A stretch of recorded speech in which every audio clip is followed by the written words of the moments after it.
आप देख रहे हैं दुनिया भर की खबरें और ये रही आज की सुर्खियां। रूस यूक्रेन जंग के 1220वें दिन 4 रूसी फाइटर जेट तबाह। समर शहर पर रूस का मिसाइल हमला।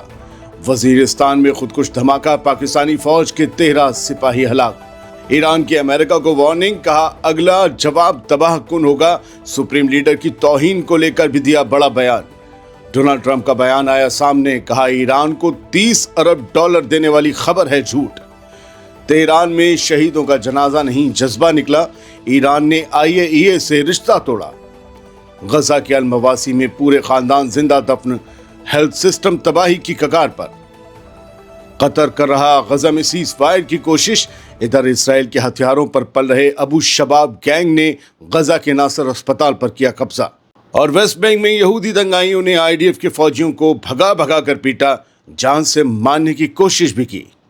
आज़ाद बोल इंडिया में आप सभी का खैर मकदम है। मैं हूं आदिल खान आज़ाद। आज है 28 जून 2025 और आप देख रहे हैं स्पेशल प्राइम टाइम शो दुनिया भर की खबरें।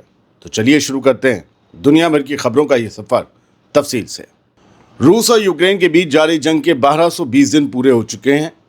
इस दिन दोनों ही मुल्कों ने एक दूसरे पर बड़े नुकसान करने के और बड़े हमले करने के दावे किए। यूक्रेनी फौज का दावा है कि उसने रूस के वोल्गोग्राद शहर के पास मरीनोव का एयरबेस पर हमला किया और 4 रूसी Su-34 फाइटर जेट तबाह कर दिए। ये इलाका यूक्रेनी सरहद से करीब 900 किलोमीटर दूर है। यूक्रेन ने इतनी दूर हमला करने का दावा किया है। दूसरी तरफ रूस ने यूक्रेन के समर शहर पर मिसाइल हमला किया, जिसमें कम से कम 5 लोगों की मौत हो गई और 20 से ज़्यादा लोग जख्मी हो गए। ये इस हफ्ते समर पर रूस का दूसरा हमला है। रूसी फौज ने खार्किव इलाके के एक गांव पर भी कब्जा कर लिया है। यूक्रेन के खेरसोन इलाके में एक अहम बिजली फैसिलिटी पर रूसी हमला हुआ है। इसकी वजह से कई इलाकों में बिजली गुल हो गई है। उधर रूस के कोर्स्क रीजन में यूक्रेनी ड्रोन हमले में चाइना के एक न्यूज़ चैनल फीनिक्स टीवी का एक रिपोर्टर जख्मी हो गया। रूसी हुकूमत ने इस हमले पर UN से एक्शन लेने की मांग की है। यूक्रेनी एयरफोर्स का कहना है कि उसने बीती रात रूस के 363 ड्रोन्स में से 359 ड्रोन्स को मार गिराया और 8 में से 6 मिसाइलों को भी इंटरसेप्ट कर लिया। इधर रूस में ड्रोन प्रोडक्शन में तेज़ी आई है। सरकारी रिपोर्ट्स के मुताबिक मई के महीने में रूस में ड्रोन्स का प्रोडक्शन 16.9% बढ़ा है। रूसी सदर पुतिन ने पहले ही प्रोडक्शन बढ़ाने के हुक्म दिए थे। वजीरिस्तान में एक खुदकुश धमाका हुआ है, जिसमें 13 फौजियों की जान गई है। पाकिस्तान के सूबा खैबर पख्तूनख्वा के नॉर्थ वजीरिस्तान में एक बड़ा दहशतगर्दाना हमला हुआ। मीर अली के खादी मार्केट में एक फौजी काफिले को निशाना बनाया गया। खुदकुश हमलावर ने बम डिस्पोजल यूनिट की गाड़ी के करीब ही जाकर खुद को उड़ा लिया। धमाके में 13 पाकिस्तानी फौजियों की जान चली गई, जबकि 24 जख्मी हो गए। इनमें 14 आम शहरी भी हैं। यह हमला हालिया महीनों में फ़ौज पर हुआ सबसे बड़ा हमला माना जा रहा है। फिलहाल पूरे इलाके में अलर्ट है, सर्च ऑपरेशन जारी है। ईरान ने दोबारा हमला करने की सूरत में तबाह कर देने वाली वार्निंग जारी की है। ईरान की फौजी तंजीम IRGC ने अमेरिका को सख्त लहजे में वार्निंग दी है। IRGC के स्पोक्सपर्सन ब्रिगेडियर जनरल रमज़ान शरीफ ने डोनाल्ड ट्रंप के हालिया बयान को बकवास करार देते हुए कहा कि वो ईरान से शिकस्त खाकर बौखला गए हैं। उन्होंने कहा कि अगर ईरान के किसी भी मफाद पर दोबारा हमला हुआ तो इस बार जवाब ज़्यादा तबाहकुन होगा और ये अमरीकी निज़ाम की बुनियादें हिला देगा। वहीं डिप्टी कमांडर मोहम्मद रज़ा नकदी ने भी आगाह किया है कि अगर किसी शिया मजहबी शख्सियत पर ज़रा सा भी हमला हुआ, कामयाब हो या नाकाम हो, तो इलाके में कोई भी अमरीकी एजेंट ज़िंदा नहीं बचेगा। ये धमकी है। ऐसी सूरत में अमरीकी डिप्लोमेट्स, फ़ौजी और स्टाफ या तो मारे जाएंगे या गिरफ्तार कर लिए जाएंगे। ईरानी वज़ीर ख़ारजा का अमेरिका को दो टूक पैगाम सामने आया है। कहा गया है कि आला रहनुमा की तौहीन बर्दाश्त न की जाएगी। ईरान के वज़ीर ख़ारजा अब्बास अराग़ची ने अमरीकी सदर को सख्त लहजे में आगाह किया है कि अगर वाकई ईरान से कोई समझौता करना है, कोई डील करनी है, तो सबसे पहले इस्लामी इनकलाब के रहनुमा आयतुल्लाह सैयद अली ख़ामनेई के लिए अपना बेहुदा और गैर काबिल कबूल लहजा बदलना होगा। अराग़ची ने अपने बयान में कहा कि ईरानी कौम की पेचीदगी और सब्र का मिसाली सबूत हमारी मशहूर क़ालीनें हैं, जो महीनों की मेहनत से बुनी जाती हैं, लेकिन हमारी सोच बहुत सीधी है। हम अपनी कीमत जानते हैं, अपनी आज़ादी की कदर करते हैं और किसी को अपनी तकदीर तय करने नहीं देते। انہوں نے کہا کہ اگر ڈونلڈ ٹرمپ سچی نیت سے ڈیل چاہتے ہیں تو انہیں ہمارے سپریم لیڈر کے لیے غیر عزتی انداز چھوڑنا ہوگا اور ان کے لاکھوں چاہنے والوں کے جذبات کو چوٹ پہنچانا بھی بند کرنا ہوگا۔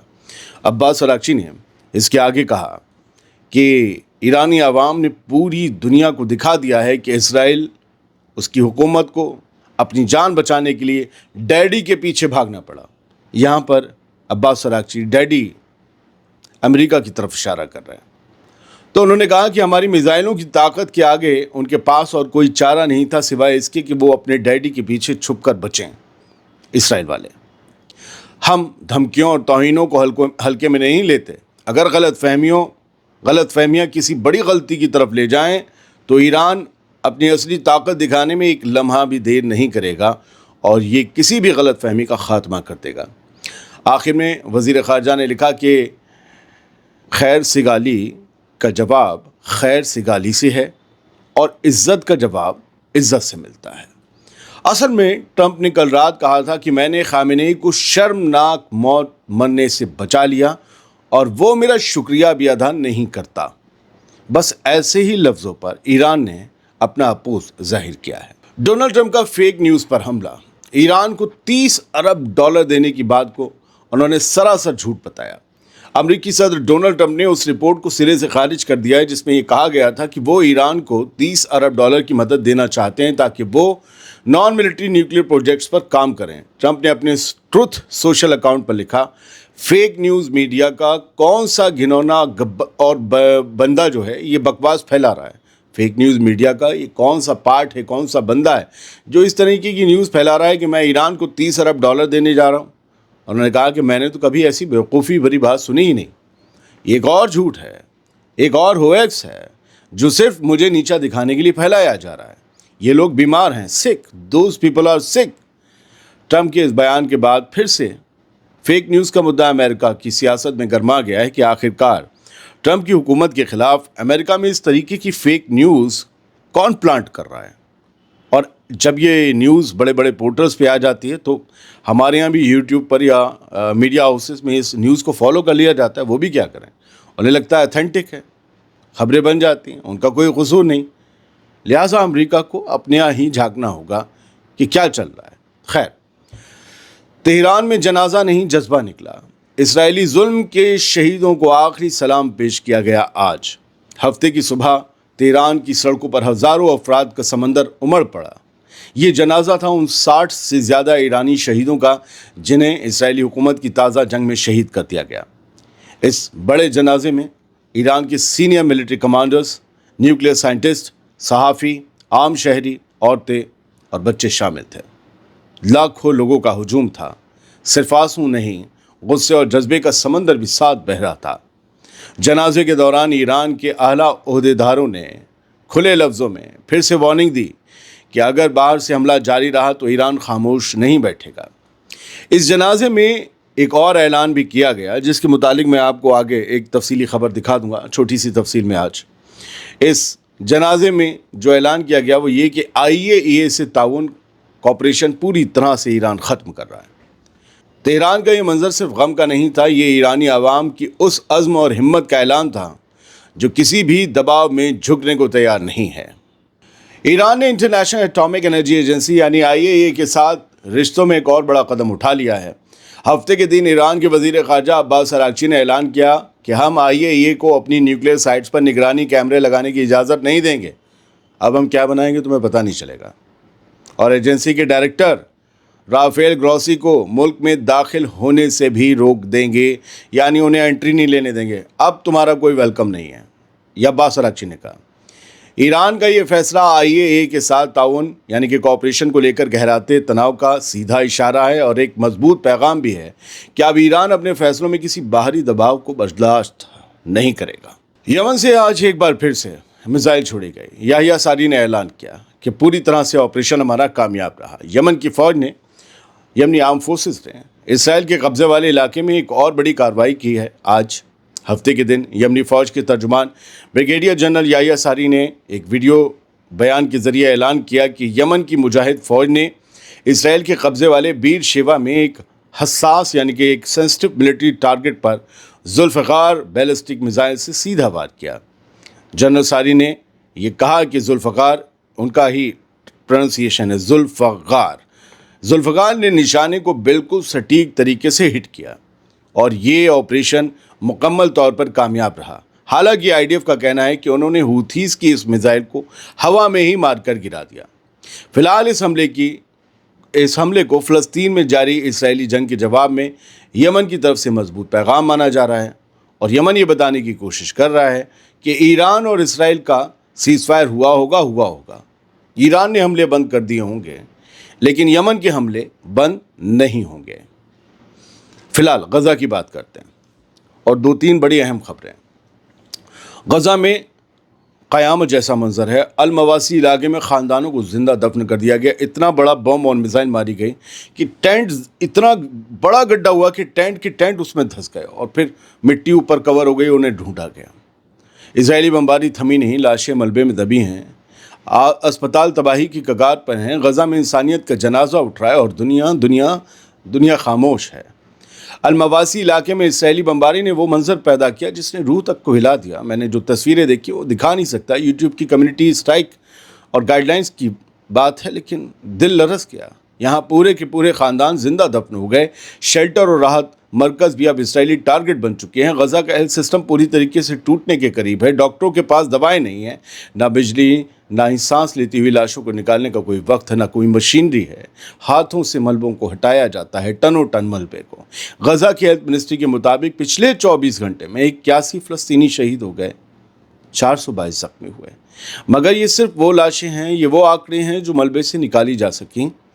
सैकड़ों लोग अब भी मलबे के तले दबे हैं। कुछ की सांसें चल रही हैं मगर उन्हें निकालने वाला कोई नहीं, क्योंकि इंतज़ाम नहीं है कहीं तो कहीं इजरायली फ़ौज रास्ते में खड़ी है और उधर कोई जा नहीं सकता। इस्राएली जुल्म की ये नस्लकुशी रुकने का नाम नहीं ले रही और दुनिया अब भी बयान लिख रही है। मैं अब भी खबर पढ़ रहा हूँ और आप अब भी खबर सुन रहे हैं, क्योंकि आप और कुछ नहीं कर सकते। गज़ा में सीज़फायर की सुबुगाहट तेज़ है।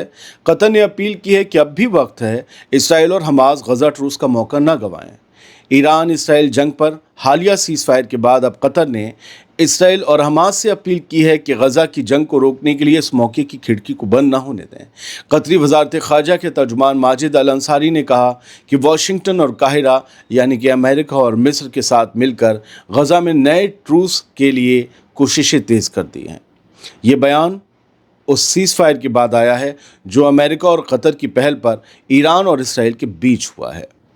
अमेरिका के सदर डोनाल्ड ट्रंप ने भी जुमे के दिन या जुमे की रात इस अमल को उम्मीद की किरण बताते हुए कहा था कि हमास और इसराइल के बीच गज़ा में नए सीज़फायर का ऐलान अगले हफ्ते तक हो सकता है और इसी की वजह से कतर भी तेज़ कोशिशों में जुटा है। बढ़ते हैं आगे। अबू शबाब गैंग का नासिर अस्पताल पर कब्जा हो गया है। इस्राएली हथियारों से हमास को क्या बाहर करने की साजिश हो रही है? गज़ा की मीडिया रिपोर्ट्स के मुताबिक जुमे की रात खान यूनिस में नासिर हॉस्पिटल पर अबू शबाब ग्रुप ने भारी फायरिंग के बाद कब्जा कर लिया। बताया ये जा रहा है कि हमास इस वक्त उन लोगों को गिरफ्तार करने की कोशिश कर रहा है जो इस झड़प में शामिल थे। इस पूरी सूरत हाल को और ज़्यादा संगीन बना रही है इस्राएली मीडिया की वो रिपोर्ट्स जिसमें कहा गया था कि अबू शबाब को इस्राएली फ़ौज यानी आईडीएफ से हथियार मिल रहे हैं ताकि गज़ा में हमास की हुकूमत को गिराया जा सके। ये एक पॉलिसी है फ़लस्तीनियों के ख़िलाफ़ फ़लस्तीनियों को खड़ा करने की। हालांकि अबू शबाब गैंग पर ये इल्ज़ामात रखते रहे हैं कि उनकी जो क़ुर्बत है, उनके जो रिश्ते हैं वो दहशतगर्द तंजीम ISIS से हैं। बावजूद इसके आईडीएफ ने और बेंजामिन नेतन्याहू ने बाकायदा ऐलान करके उन्हें हथियार दिए। ये रिपोर्ट गज़ा के अंदरूनी हालात में एक नए और ख़तरनाक तसादुम यानी कि एक इंटरनल कॉन्फ्लिक्ट की निशानी है, जहां इसराइल अंदर से लड़ाई भड़काकर हमास को कमज़ोर करने की चाल चल रहा है। एक बात नोट कर लीजिएगा, इसी खबर में मैं आपसे कह देता हूँ, गज़ा में कल सीज़फायर अगर हो भी जाए तो वहाँ गोलीबारी और हमले नहीं रुकेंगे। इस ग्रुप को जो हथियार मिल चुके हैं उसकी कहानियाँ सामने आती रहेंगी, रोज़ गोलियाँ चलने की। बढ़ते आगे। वेस्ट बैंक में यहूदी बागियों का हंगामा हुआ है। IDF सिपाहियों पर उन्होंने हमला किया है। अब इस सिलसिले में 6 लोग गिरफ्तार किए गए हैं। इसराइल के कब्जे वाले वेस्ट बैंक में हालात लगातार बिगड़ते जा रहे हैं। सेटलर्स हर रोज़ फ़लस्तीनियों पर हमले कर रहे हैं। यहूदी दंगाइयों ने खुद अपनी ही फ़ौज को, यानी अब IDF के सिपाहियों को भी नहीं बख्शा, उन पर भी हमला कर दिया। बिन्यामिन इलाके में ये वाक़या पेश आया। IDF के मुताबिक कुछ यहूदी सेटलर्स एक बंद किए गए मिलिट्री जोन में दाखिल हो गए थे। जब फौजी उन्हें हटाने पहुंचे तो बवाल शुरू हो गया। अब जिसके मुंह को खून लग जाए वो क्या फ़िलिस्तीनी देखे और क्या IDF देखे। इसराइल के कान चैनल के हवाले से बताया गया है कि दंगाइयों ने IDF के जवानों को पीटा, यहाँ तक कि फौजियों का गला दबाने की कोशिश की गई। ये खुद इसराइली अखबार लिख रहे हैं। इस झड़प में कई सिपाही और एक अफसर हल्के जख्मी हुए, लेकिन पिटाई के बावजूद IDF ने गलती से भी उन पर गोली नहीं चलाई, जबकि फ़लस्तीनियों के हाथ में पत्थर देखकर भी वो सीधी गोली चला देती है। नाक बचाने के लिए इस केस में अब कम से कम 6 यहूदी दंगाइयों को गिरफ्तार किया गया है। ये थी दुनिया भर की खबरें। उम्मीद करता हूँ खबरें अच्छी ना हों, कोशिश आपको पसंद आई होगी। बहुत बहुत शुक्रिया। सलामत रहिए, खुश रहिए। और आवाज़ के लिए हमने कुछ नया इम्प्लीमेंटेशन किया है। क्या इससे आपको ऑडियो और ज़्यादा बेहतर और अच्छा मिल रहा है? ज़रूर बताइएगा।